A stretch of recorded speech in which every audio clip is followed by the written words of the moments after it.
여러분 안녕하십니까? 4월 14일 JCN 모닝뉴스입니다. 울산시가 영화에서나 보던 해저도시 건설을 위한 첫 발을 디뎠습니다. 먼저 30m 수심에서 3명이 체류할 수 있는 기술 개발을 시작으로 규모를 확대하기로 했습니다. 김영환 기자의 보도입니다. 울산시가 정부의 해저공간 창출 기술개발 공모에 최종 선정됐습니다. 이 사업은 바다 아래의 거주 공간을 조성하는 이른바 해저도시를 만들기 위한 기술을 개발하는 사업입니다. 울산은 지반과 수질 안전성 등 해저도시 건설의 최적의 입지 조건을 갖추고 있고 세계적인 조선해양 플랜트 기술력을 보유하고 있는 도시라는 점에서 높은 평가를 받았습니다.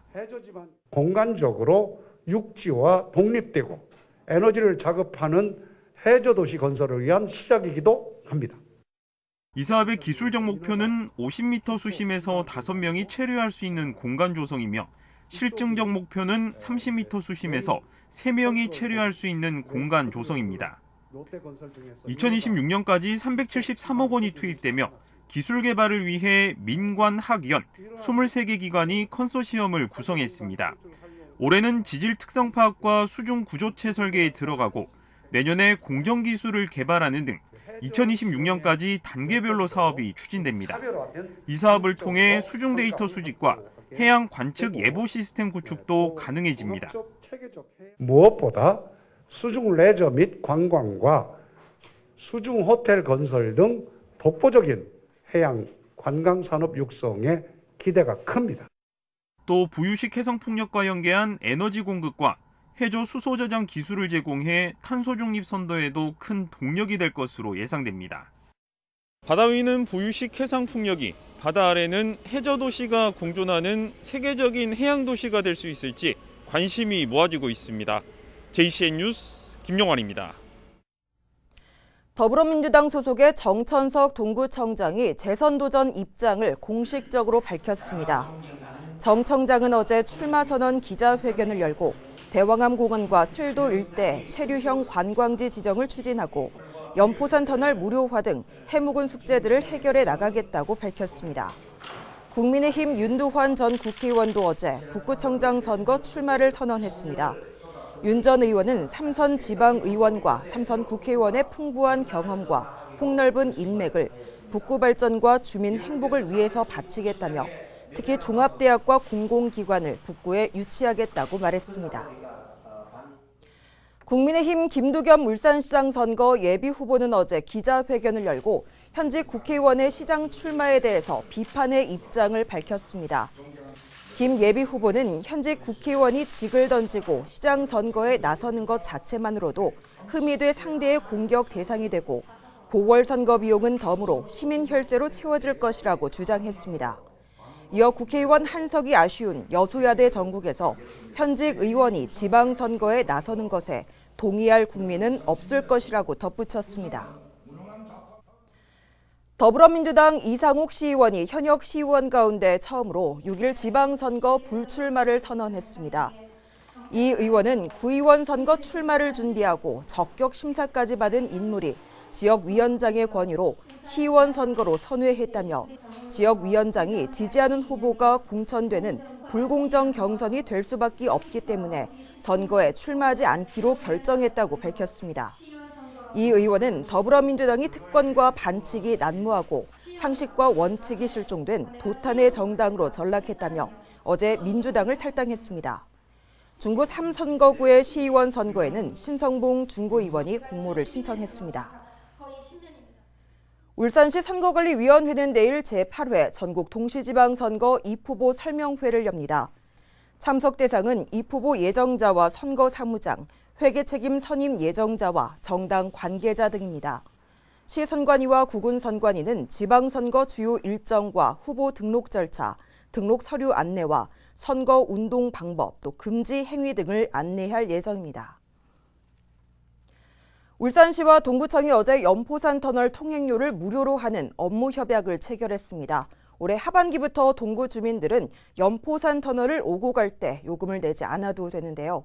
그러나 나머지 4개 구군은 울산시의 일방적인 제안에 난색을 표했습니다. 보도에 박정필 기자입니다. 울산시와 5개 구군이 연포산터널 통행료 전면 무료화 논의를 시작한 것은 지난 1월. 울산시가 5개 구군에 8대2의 비율로 예산을 투입해 연포산터널 이용 차량의 통행료를 대신 납부하자고 제안한 겁니다.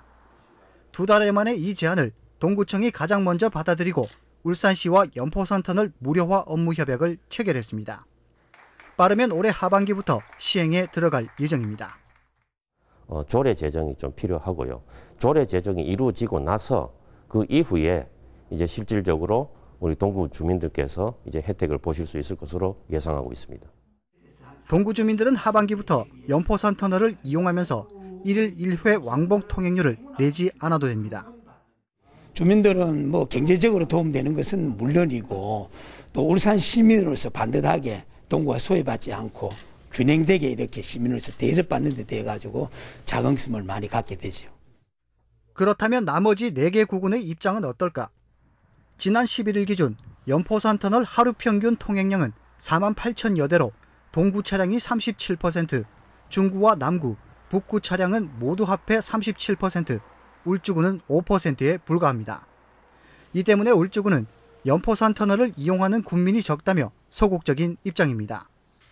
중구와 남구, 북구는 한 해 1억 5천만 원에서 많게는 5억 원 이상 지불해야 하는 분담금이 부담된다며 울산시의 일방적인 제안에 난색을 표했습니다.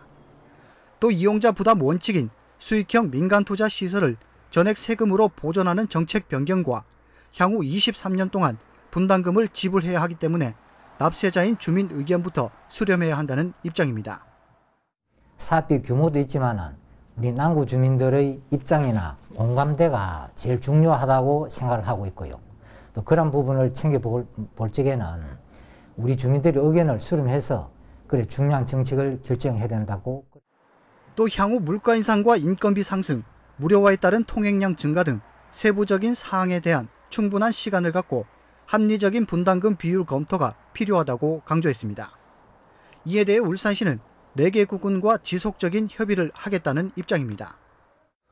나머지 4개 구군의 경우에는 주민들과의 좀 더 깊이 있는 논의가 필요하다고 의사를 밝혔기 때문에 그 의견을 존중해서 좀 더 시간을 두고 판단하기로 하고.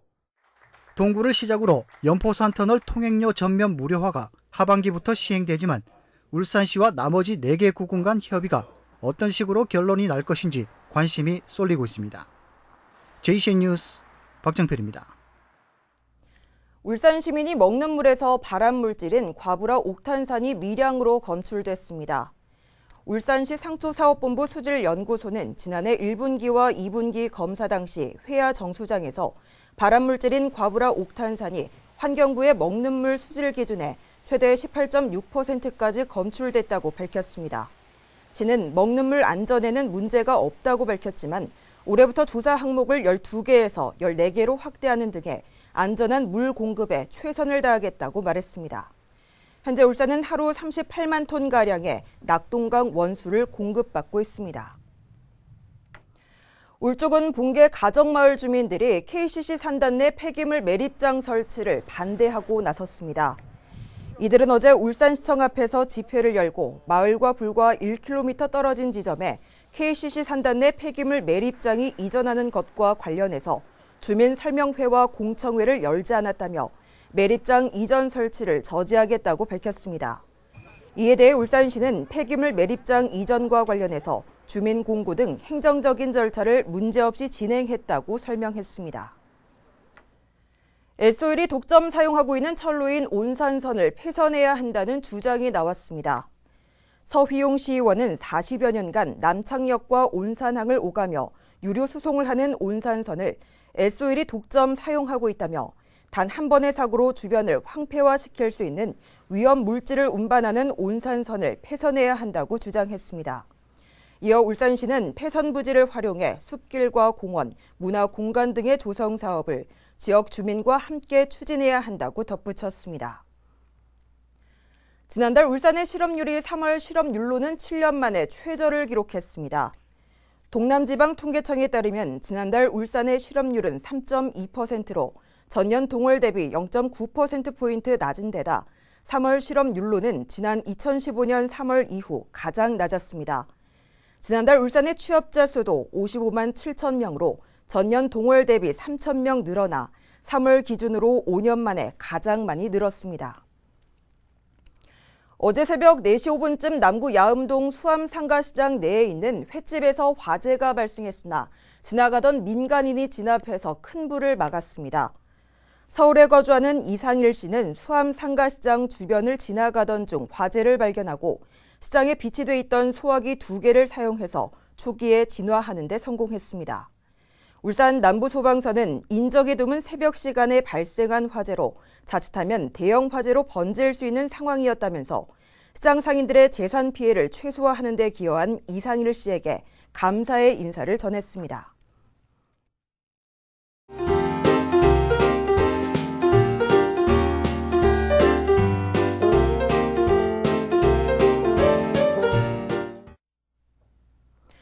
요즘처럼 일교차가 큰 봄철 환절기에는 코로나와 비슷한 증상을 보이는 편도염 환자가 급격하게 증가하는데요. 그럼 코로나와 편도염을 어떻게 구분할 수 있을까요? 생활정보에서 알아봤습니다. 해마다 봄이 되면 찾아오는 반복되는 증상들. 봄의 불청객 중에 하나가 바로 봄철 알레르기 질환입니다. 낮 기온이 크게 올라 일교차는 벌어지고 황사나 미세먼지에 노출되기 쉬운 환경인데요. 그중에서 봄에 흔하게 나타나는 알레르기 질환 중 하나가 바로 편도선염입니다. 편도염은 편도에 세균이나 바이러스가 감염되어 생기는 급성염증 질환으로 목 통증이나 고열, 오한, 전신 세약감 등이 나타날 수 있습니다. 이러한 편도염은 큰 일교차나 피로, 스트레스 등으로 면역력이 저하됐을 때 주로 발생하게 됩니다. 하지만 이 편도선염의 대표 증상이 침이나 음식물을 삼킬 때 목의 통증, 고열, 두통, 몸살 감기와 같은 오한이나 전신 통증으로 코로나19 증상과 비슷한데요. 편도선염과 코로나19는 어떻게 다를까요? 편도염과 코로나19는 목 통증이나 발열과 같이 주 증상이 비슷하기도 하지만 편도염은 코로나19와 달리 기침이나 후각 저하, 미각 저하 등은 나타나지 않습니다. 또한 구강 검사 시 편도염은 편도가 비대해지고 충혈된 것을 확인할 수 있고 심한 경우 흰색 삼출물이 편도를 뒤덮고 있는 것을 확인할 수 있기 때문에 바로 진단이 가능합니다.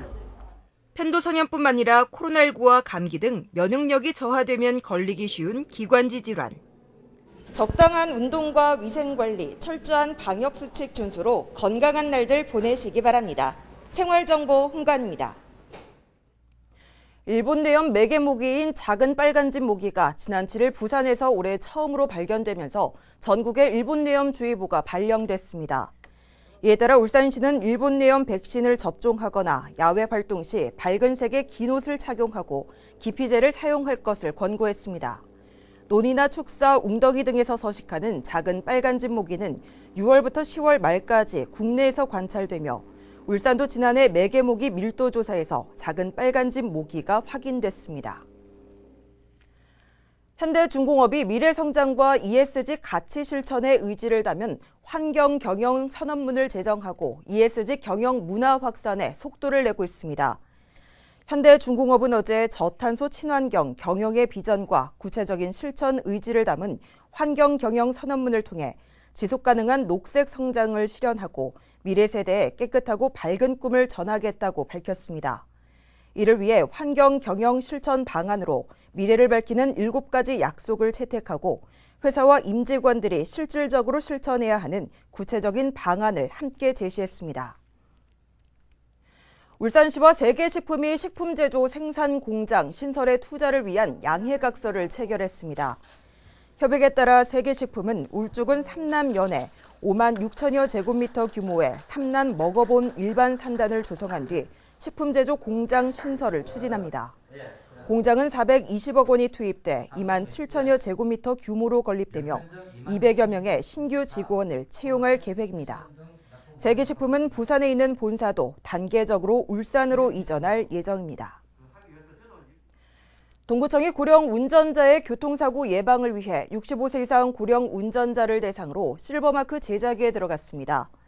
실버마크는 운전자가 고령인 것을 주변 운전자에게 알려서 배려와 양보 운전을 유도하기 위한 것으로 어르신 교통사고 예방을 위해서 추진됩니다.